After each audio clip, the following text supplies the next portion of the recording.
은퇴를 유발하는 주요 요인들이 있습니다. 그 요인들이 무엇인지 살펴보고 4차 산업혁명 시대 시니어 일자리에 대한 방향의 단서를 살펴보도록 하겠습니다. 안녕하세요. 저는 시니어 라이프 비즈니스를 연구하는 최학희입니다. 서여주씨가 한국 중고령자의 은퇴 유형별 분류 규칙 도출에 관한 종단적 연구라는 것을 2015년에 발표했습니다. 이 내용이 다시 봐도 굉장히 의미가 있는데요.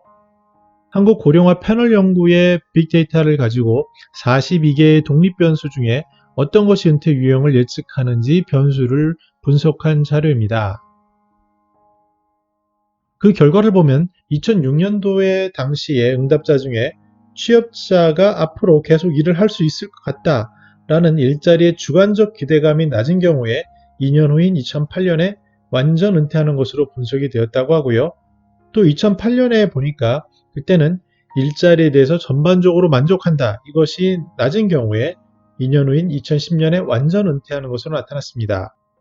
2010년 연구에서는 업무 스트레스가 심하면 2년 후인 2012년에 완전 은퇴하는 것으로 분석이 되었습니다. 즉, 완전히 은퇴하는 요인에는 주관적인 기대감, 그리고 일자리 만족도, 최근에는 업무 스트레스까지 연구 분석이 되었습니다. 저 같은 경우도 1차 퇴직을 7, 8년 전에 했는데요. 그때를 다시 돌이켜보면 이 단계를 밟았던 것 같습니다. 마지막에는 업무 스트레스 이런 부분이 굉장히 크게 작용했던 기억이 납니다. 그런데 동시에 부분 은퇴 그리고 직업 이동성이라는 것을 완전 은퇴가 아니라 어떤 일을 해야 되는 거죠. 거기에 영향을 미치는 결정적 요인은 배타적 연령주의라고 분석이 되었습니다. 우리 경우도 숫자가 주는 힘이 무서운데요.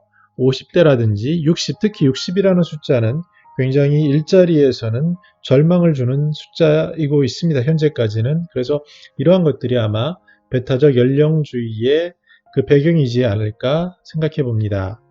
네, 2015년에 끝난 그 다음에는 연구 결과를 보지 못했는데요. 여기 이러한 것들을 다시 한번 보면 얼마나 좋을까라는 아쉬움이 있습니다. 근데 지금은 굉장히 바뀐 큰 변수가 있죠. 바로 산업혁명입니다. 우리가 잘 알다시피 이 산업혁명으로 인해서 여가, 특히 노동시간의 유연화가 필요해졌습니다. 최근에는 특히 코비드19에 의해서 글로벌 기업, 특히 대기업 이런 곳에서는 눈에 보이지 않게 중간 관리자들을 이제 많이 레이업 한다든지 조직 구조를 변화하는 것들을 쉽게 볼 수 있습니다.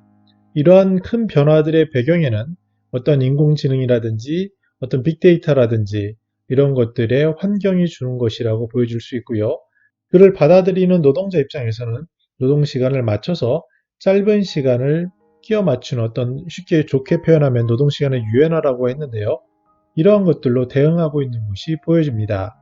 앞으로 점점 이러한 변화의 속도는 굉장히 가속화될 것으로 보여집니다.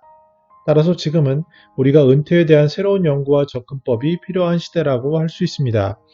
왜 완전 은퇴를 하고 또한 부분 은퇴에 영향을 미치는 것이 무엇이고 특히 플랫폼 노동으로 대변되는 지금 이 시기에 시니어들은 어떻게 일자리를 생각하고 어떻게 은퇴를 준비하고 어떻게 삶을 살아갈지에 대해 진지한 고민과 연구가 더 필요한 시기가 아닌가라고 생각해 봅니다. 저는 더 나은 시니어 삶 공동체를 연구합니다. 감사합니다.